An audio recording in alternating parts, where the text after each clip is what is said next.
Assalamualaikum warahmatullahi wabarakatuh.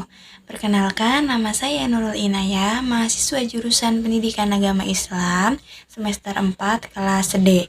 Di sini saya akan menjelaskan tentang materi implementasi kurikulum dalam mata kuliah pengembangan kurikulum. Yang terhormat dosen pengampu yakni Ibu Dr. Helna Nelis MPD. Dalam materi yang akan saya bahas ini, yakni implementasi kurikulum, hal-hal yang akan saya bahas diantaranya itu mulai dari pengertiannya, kemudian yaitu tahapan-tahapannya, yang ketiga yaitu apa sih yang dimaksud implementasi kurikulum, sebuah proses pengembangan kurikulum, dan yang terakhir ialah faktor-faktor yang mempengaruhinya. Yang pertama, yakni pengertian implementasi kurikulum. Kata implementasi kurikulum terdiri dari kata. Yang pertama yaitu implementasi, yang kedua yaitu kurikulum. Kata implementasi sendiri bagi kalangan mahasiswa itu tidak asing mungkin ya, tidak asing bagi mahasiswa untuk mendengarnya. Dalam Kamus Besar Bahasa Indonesia, implementasi ini berarti penerapan pelaksanaan. Penerapan pelaksanaan apa?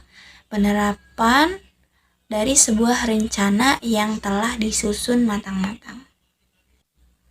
Sedangkan arti kurikulum sendiri adalah seperangkat atau suatu sistem rencana dan pengaturan mengenai bahan pembelajaran yang dapat dipedomani dalam aktivitas belajar mengajar. Dalam kata lainnya, intinya kurikulum itu adalah rencana pembelajaran ya. Maka dari itu, semua pihak yang terlibat, entah itu guru, peserta didik, ataupun yang lainnya yang berkaitan langsung dengan fungsi kurikulum ini wajib memahaminya. Jadi, yang dimaksud implementasi kurikulum adalah penerapan atau pelaksanaan program kurikulum yang telah dikembangkan dalam tahap sebelumnya, kemudian diuji cobakan dengan pelaksanaan dan pengelolaan, sambil senantiasa dilakukan penyesuaian terhadap situasi lapangan dan karakteristik peserta didik, baik perkembangan intelektual, emosional, serta fisiknya. Yang kedua, yaitu tahapan-tahapan implementasi kurikulum. Implementasi kurikulum mencakup 3 tahapan pokok, yaitu yang pertama ada pengembangan program, kemudian yang kedua yaitu pelaksanaan pembelajaran, dan yang terakhir yaitu ada evaluasi. Yang pertama yaitu pengembangan program. Itu mencakup program tahunan, semester atau caturbulan, bulanan, mingguan, dan harian. Selain itu juga ada program bimbingan dan konseling atau program remedial. Jadi, tahapan pengembangan program ini mengacu juga pada beberapa tahapan, diantaranya yaitu penyusunan kalender pendidikan. Ini mengacu pada efisiensi, efektivitas, dan hak-hak siswa. Kemudian juga ada diversifikasi kurikulum. Nah, kurikulum itu dapat diperluas, diperdalam, yang disesuaikan dengan keberagaman kondisi. Juga disesuaikan dengan kebutuhan, baik itu berkaitan dengan kemampuan siswa, potensi sekolah, dan lingkungan. Kemudian juga ada penyusunan silabus. Kemudian juga ada kegiatan ekstrakurikuler. Nah, kegiatan ekstrakurikuler ini diadakan untuk memenuhi tuntutan penguasaan bahan kajian dan pelajaran. Kemudian ada juga sarana belajar, sumber dan sarana belajar. Nah, sumber dan sarana belajar ini termasuk dalam tahap pengembangan program dalam kegiatan belajar mengajar itu perlu ada kayak buku pelajaran, sarana, tempat, ataupun alat-alat belajar yang beraneka ragam yang disesuaikan dalam rangka untuk memenuhi pencapaian yang ingin dicapai dalam kurikulum tersebut. Selanjutnya ada remedial. Nah, remedial ini sangat-sangat diperlukan dalam sekolah karena sekolah seharusnya memberikan perlakuan khusus bagi siswa yang kesulitan belajar dalam kegiatan remedial ini. Kemudian terakhir ada bimbingan dan konseling. Sekolah perlu mewajibkan bimbingan konseling pada siswa terlebih dalam masalah pribadi, sosial, belajar, dan karir. Nah, hal yang saya sebutkan tadi merupakan tahap pada pengembangan program. Tahap dalam pengembangan program sebenarnya masih banyak selain yang saya sebutkan tadi. Nama yang saya sebutkan tadi merupakan bagian dari pokok utama dalam pengembangan program. Nah, yang kedua adalah tahapan pelaksanaan pembelajaran. Pada hakikatnya, pembelajaran adalah proses interaksi antara siswa dengan lingkungan agar terjadi perubahan ke arah yang lebih baik lagi.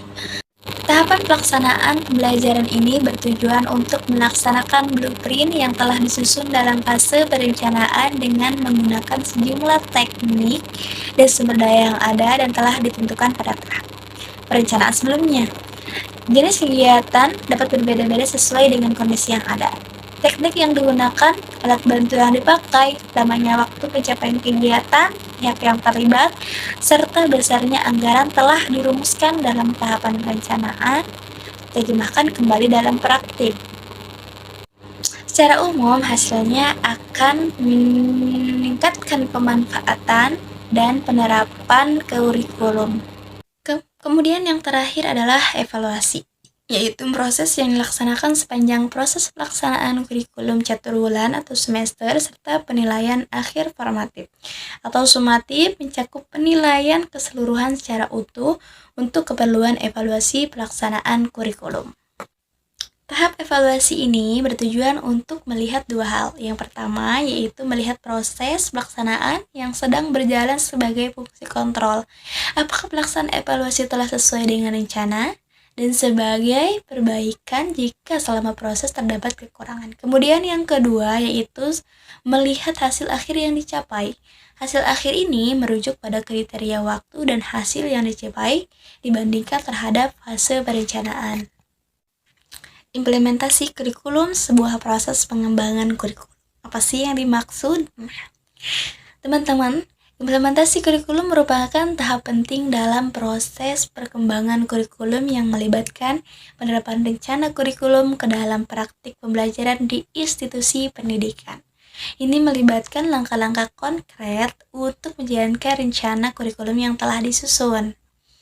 Pengembangan kurikulum menjadi sangat penting sejalan dengan kemajuan ilmu pengetahuan, teknologi, seni budaya, dan perubahan pada masyarakat.